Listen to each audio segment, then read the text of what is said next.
Good morning, students. Myself Soni ma'am. Today I will teach you class 10th and history. Our chapter first. Our next topic. बच्चों, आपको याद होगा कि हम ये सब बातें आपको बता चुके हैं. इस पिक्चर्स को देखिए, इसके बारे में हम आपको डिफ़ाइन कर चुके हैं. ठीक है, इस पिक्चर्स को भी डिफ़ाइन कर चुके हैं. और आपका ये पिक्चर भी मैंने इसके पिक्चर के बारे में, लास्ट पिक्चर था जो मैंने इसके बारे में भी आपको डिफ़ाइन किया था. इसके बारे में भी मैंने आपको डिफ़ाइन किया था. क्या डिफ़ाइन किया था कि ये जो है नेपोलियन है और जो है सारे राज्यों को वापस हार के और जा रहा है. और जो ये चिट्ठी उड़ा टाइप का उड़ा, उसमें सारे जितने स्टेट्स वो हारा है उनको जो है वो उस पर नाम लिखे हुए चिट्ठी के रूप में दर्शाया गया है. मैंने ये भी बताया था making of the nationalism in Europe, किस प्रकार से यूरोप में जो है राष्ट्रवाद का उदय हुआ, किस प्रकार से वहाँ के जो जर्मनी, स्विट्ज़रलैंड, ये सब जो कैसे बटे हुए थे, जिन शासकों के थे यूरोप में, वो किस तरह से निरंकुश राजतंत्रों के अधीन थे. ठीक है, ये सब भी मैंने आपको बताया था. आपका नेक्स्ट टॉपिक जो आता है वो आपका है the autocracy and the middle class. ये आपका टॉपिक है. ठीक है, तो यहाँ पे इसका ही कुलीन वर्ग और ऑटोक्रेसी कुलीन वर्ग. ठीक है, एंड मिडिल क्लास, ये आपका ये पढ़ाना है हमको, ये पढ़ाना है. देखिए, आप इसकी पहले बैकग्राउंड, इसका भी आप पहले कॉन्सेप्ट समझिए. जो यहाँ की सामाजिक और राजनीतिक रूप से ज़मीन का मालिक कुलीन वर्ग यूरोपीय महाद्वीप का सबसे प्रभुत्वशाली वर्ग था. इस वर्ग के सदस्य एक साझा जीवन शैली में बंधे हुए थे जो क्षेत्रीय विभाजनों की आर पार व्याप्त थी. वे ग्रामीण इलाकों में जायदाद और शहरी हवेलियों के मालिक थे. इनमें क्या था, एक राजनीतिक संबंध था और पारिवारिक संबंध भी था उच्च लोगों के बीचों में. और ये लोग क्या करते थे बेटा, ये लोग क्या कर वो मतलब अपने आप को, एक जो ऑफिशियल लैंग्वेज थी वो फ्रेंच थी. उच्च घराने के लोग फ्रेंच बोलते थे और इनमें एक वैवाहिक संबंध भी था. तो ये वर्ग था, ये शक्तिशाली था. ठीक है, और एक छोटे इनका, जबकि इनका क्या थे, एक छोटे समूह थे, लेकिन फिर भी ये लोग पावरफुल थे.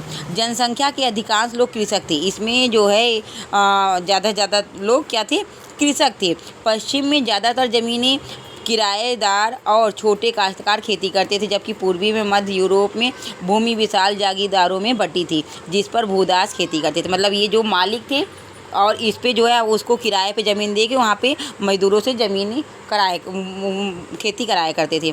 पश्चिम और मध्य यूरोप में हिस्सों में औद्योगिक उत्पादन, व्यापार में वृद्धि से शहरों का विकास और वाणिज्य वर्गों का उदय हुआ, जिसको जो है क्या करते थे, उस मतलब उनको किराए पे दे के उस पर खेती कराया करते थे.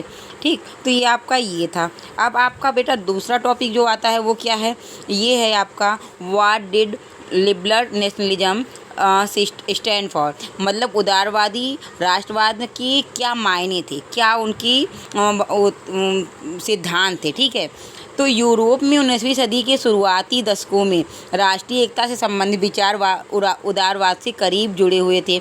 उदारवाद यानी लिबरलिज्म शब्द किससे, लैटिन भाषा की लिबरल से आया. किससे आया है, लैटिन भाषा के लिबरल से आया है.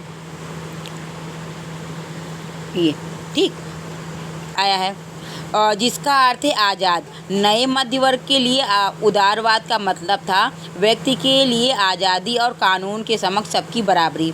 ठीक है, जो नए वर्ग इसमें ऐड हुए उनका क्या था, मतलब आज़ादी भी रहे और सबको क्या, समाज में सब लोग समानता भी उनमें रहे, समानता की बात भी करते थे. राजनीतिक रूप से उदारवाद एक ऐसी सरकार पर जोर देता था जो सहमति से बनी हो. फ्रांसीसी क्रांति के बाद से उदारवाद निरंकुश शासक और पादरी वर्ग के विशेषाधिकारों की समाप्ति, संविधान तथा संसदीय प्रतिनिधि सरकार का पक्षधर था. 19वीं सदी के उदारवादी निजी संपत्ति के स्वामित्व की अनिवार्यता पर भी बल देते थे, लेकिन यह जरूरी नहीं था कि कानून के समक्ष बराबरी का सबके लिए मताधिकार के पक्ष में था. आप याद करें कि मतलब आपको याद होगा कि इसमें मतलब बराबरी का था, लेकिन जो है उन्हें वोट देने का अधिकार अब भी सबको बराबरी का नहीं था. फ्रांस की क्रांति आपको याद ही होगा, जिसमें क्या किया गया था, मत देने का अधिकार कुछ लोगों को ही दिया गया था. उनमें जो संपत्ति जो शक्तिशाली रिचेस्ट पर्सन थे बस वही थे। उसमें भी जो स्त्रियां थी, महिलाओं को ये राजनीतिक अधिकारों से वंचित रखा गया था। सिर्फ थोड़े समय के लिए जैकोबिन शासक के समय सभी वयस्क पुरुषों को मताधिकार देने का अधिकार प्राप्त था, मगर नेपोलियन की संहिता पुनः समिति मताधिकार वापस आई और उसने महिलाओं को अवयस्क दर्जा देते हुए उन्हें पिताओं और पतियों के अधीन कर दिया। मतलब नेपोलियन जब आया तो उसने भी क्या किया, उसने महिलाओं को कहा कि नहीं, ये जब तक मतलब अवयस्क हैं, इनकी शादी नहीं हुई तो ये पिता के अंडर में रहेंगी और जब शादी हो जाए तो पति के अंडर में रहेंगी। ठीक, संपूर्ण 19वीं सदी तथा 20वीं सदी के आरंभिक वर्षों में महिलाओं और संपत्ति विहीन पुरुषों के ने समाज राजनीतिक अधिकारों की मांग करते हुए विरोध आंदोलन चलाया। मतलब वो पर्सन जिनके पास संपत्ति नहीं थी तो उनको वोट देने का अधिकार नहीं था। अब हमारे यहाँ तो ऐसा है नहीं कि जिसके पास संपत्ति नहीं है, जिसके पास महल नहीं है, जो पक्का घर नहीं है, वो वोट नहीं दे सकता। वो झोपड़ी में वाला भी वोट देगा और महल वाला भी वोट देगा और सबके वोट का क्या होगा, उतना ही महत्व रहेगा। लेकिन उस टाइम में वहाँ के जो संपत्ति विहीन पुरुष थे और महिलाएँ थी, महिलाएँ चाहे जितनी रिचेस्ट हों, उनको वोट देने का अधिकार नहीं था। ठीक, तो आप देखिए किस तरह से ये कि जिसको देखो बेटा नहीं रहेगा तो क्या करेगा, वो राष्ट्रवाद का मतलब एक अपने इन सब चीज़ों के लिए क्रांति करेगा, अपनी आवाज़ उठाएगा। ठीक, आगे देखते हैं। ये फिर जो आपका है इसमें आर्थिक क्षेत्र में उदारवाद, बाजारों की मुक्ति और चीज़ों तथा पूंजी के आवागमन पर राज्य द्वारा चलाए गए नियंत्रणों को खत्म करने के पक्ष में था। मतलब क्या था उसमें, जो उदारवाद द्वारा चलाए गए पूंजी का आगमन हुआ और उनके नियंत्रण को खत्म करना चाहता था। 19वीं सदी के दौरान उभरते हुए मध्य वर्गों की यह जोरदार मांग थी। आइए, मतलब उन्होंने कहा हम 19वीं सदी के पहले भाग जर्मन भाषी इलाकों का उदाहरण लें। नेपोलियन ने प्रशासनिक कदमों से अनगिनत छोटे प्रदेशों से 39 राज्यों का महासंघ बना लिया था। ठीक है, 39 स्टेट का महासंघ बना लिया था। लेकिन जो है क्या हुआ था, देखिए महासंघ देखिए बना लिया था 39 स्टेट्स का। ठीक है, और लेकिन क्या हुआ, बना तो इसमें प्रत्येक की अपनी मुद्रा और नाप तौल प्रणाली थी। 1833 में हैम्सबर्ग से यूरेमबर्ग जाकर अपना माल बेचने वाले व्यापारी को 11 सीमा शुल्क नायकों से गुजरना पड़ता था। मतलब सोचो, पहले आप 1833 तक में हैम्सबर्ग से न्यूरेमबर्ग तक जाने के लिए उन्हें कितना 11, मतलब जो हम लोग टैक्स देते हैं टोल टैक्स, उनसे गुजरना पड़ता था और हर बार 5% सीमा शुल्क देना पड़ता था। शुल्क अक्सर वस्तुओं का वजन और आकार के अनुसार लगाए जाते थे। क्योंकि हर क्षेत्र की अपनी नाप तौल व्यवस्था थी, अतः हिसाब लगाने में समय लगता था। मसलन कपड़े को नापने का पैमाना एले, मतलब कपड़े को नापने का पैमाना क्या था, एले था, जिसकी लंबाई जगह बदलने के साथ बढ़ती थी। अगर एक एल कपड़ा फ्रैंकफर्ट में ख़रीदा जाता तो 54.7 सेंटीमीटर मिलता था, और लेकिन मेंज में वो क्या 55.1 सेंटीमीटर, न्यूरेमबर्ग में 65.6 सेंटीमीटर और फ्लाइबर्ग में क्या था, वो 53.5 सेंटीमीटर था। तो मतलब हर जगह का जो क्या था आपका नाप तौल वो अलग अलग था। ठीक है, तो इससे क्या होता था, व्यापारियों को बहुत ही दिक्कत का सामना करना पड़ता था। ठीक,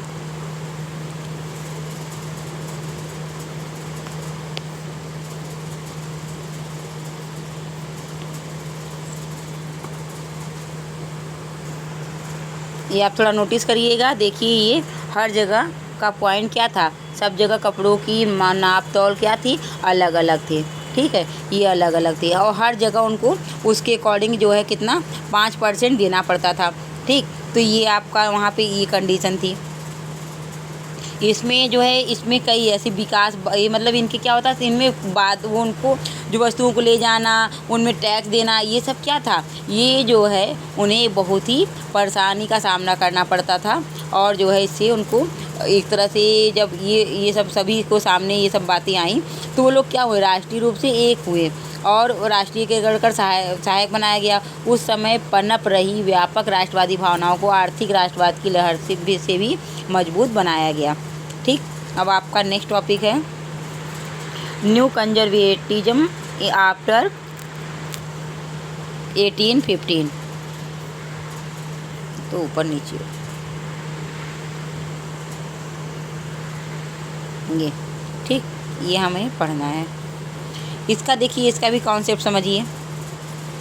following the defeat of Napoleon in 1815 में जो नेपोलियन था वो क्या हुआ, हार के बाद यूरोपीय सरकारें रूढ़िवाद की भावना से प्रेरित थी। और ये आप बताइए, पहले आपको ये बताइए 1815 में कौन सी लड़ाई लड़ी गई थी, वाटरलू। नेपोलियन कौन सा युद्ध हारा था, वाटरलू का युद्ध हारा था। ठीक है, मैंने आपको याद होगा मैंने इसका जिक्र किया था। ठीक है, रूढ़िवाद मानते थे कि राज्य और समाज की स्थापित जो पारंपरिक संस्थाएं होती थी, जैसे राजतंत्र हुआ, चर्च हुआ, सामाजिक ऊंच नीच हुई, संपत्ति हुआ, परिवार हुआ, इनको बनाए रखना चाहिए। ठीक है, ये कौन मानता था, ये आपका रूढ़िवादी मानते थे। फिर भी अधिकतर रूढ़िवादी लोग क्रांति से पहले के दौर में वापस नहीं चाहते थे। मतलब नेपोलियन द्वारा शुरू किए गए परिवर्तनों से उन्होंने यह जान लिया था कि आधुनिकीकरण राजतंत्र जैसी नहीं होंगी, बल्कि वो कैसी होंगी, पारंपरिक संस्थाओं को मजबूत बनाने में सक्षम होंगी। वह राज्य की ताकत को ज़्यादा कारगर और मजबूत बना सकती थी। एक आधुनिक सेना कुशल नौकरशाही, गतिशीलता, अर्थव्यवस्था, सामंतवाद और भूदास की समाप्ति यूरोप के निरंकुश राजतंत्रों को क्या करेगा, शक्ति प्रदान कर सकता है। ठीक, और जब यही 1815 में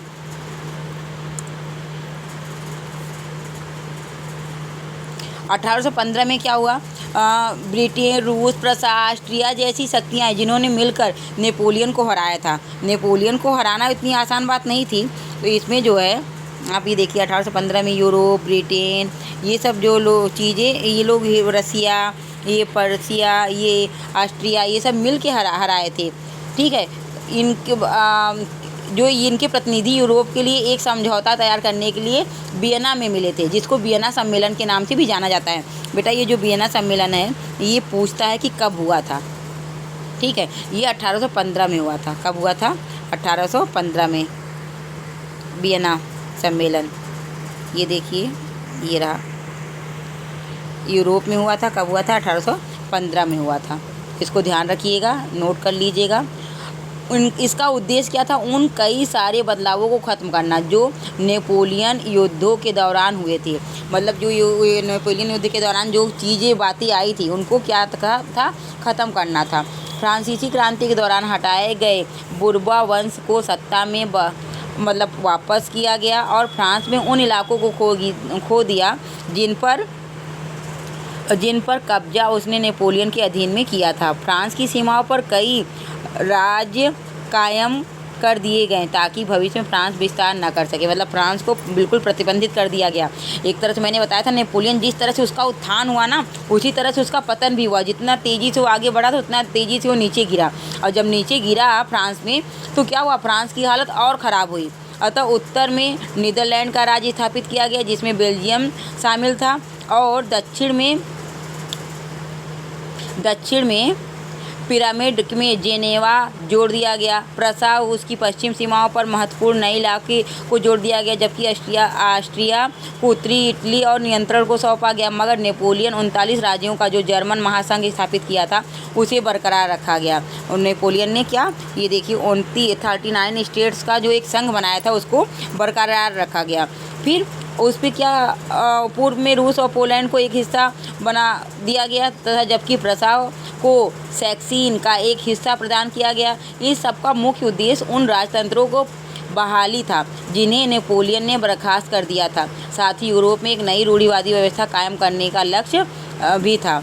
और 1815 में ही आपका क्या हुआ, स्थापित रूढ़िवादी शासन व्यवस्थाएं निरंकुश थी। वे आलोचना और असहमति बर्दाश्त नहीं कर सकती थी और उन्होंने क्या किया, गतिविधियों को दबाना चाहा जो निरंकुश सरकारों की वैधता पर सवाल उठाती थी।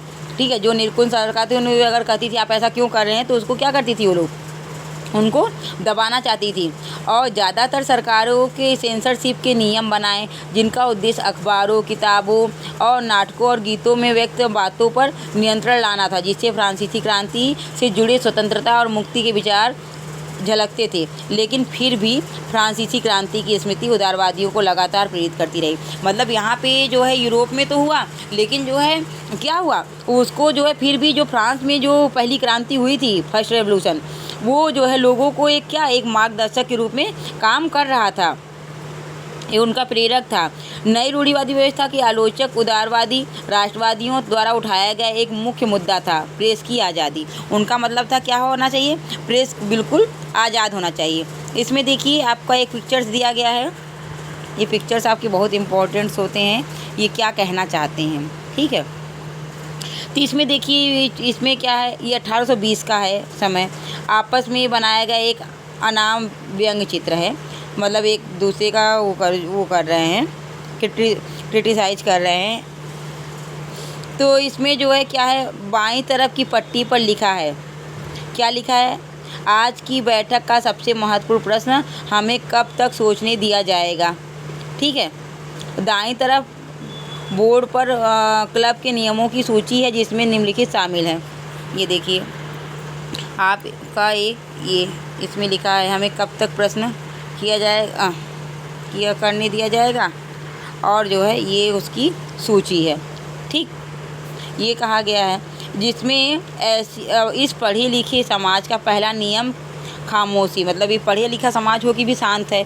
ऐसी किसी स्थिति को बचने के लिए जब क्लब का कोई सदस्य बोलने के लोभ का शिकार हो जाए और सदस्यों को प्रवेश करने पर मुंह बंद रखने वाले मोहर बढ़ जाए, मतलब उन्हें कहा जाए कि अगर आप अपना मुंह बंद रखेंगे तो क्या आपको मोहरें मिलेंगी सोने की। तो इस तरह से यहाँ पे मतलब इन्हें देखिए मुंह में पट्टी बांधे हुए हैं कि मतलब ये क्या ये करता है, ये कहता है कि क्या है, अभी भी हमें बोलने की आज़ादी नहीं है, हमें बोलने नहीं दिया जा रहा है।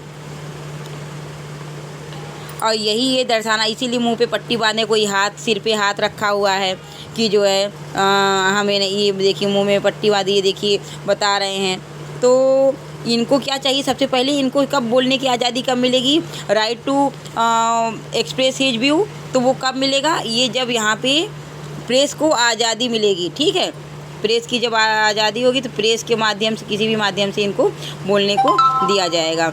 आपका नेक्स्ट को टॉपिक रहेगा ये क्रांतिकारी, ठीक है, द रेवोल्यूशनरीज। ये आपको हम नेक्स्ट वीडियो में पढ़ाएंगे बेटा। आप इतना इसमें देखिएगा, इसमें वियना संधि और जो इतने राष्ट्रों को उसने जीता, ये सब मेन बातें आप देख लीजिएगा। और ये मैंने आपको शायद दे दिया है, एक बार फिर इसको देख लीजिएगा। ये इंपॉर्टेंट डेट्स हैं, इसको पढ़ लीजिएगा और इसमें कुछ क्वेश्चन बनाने का प्रयास करिएगा। That's all, thank you, bye bye.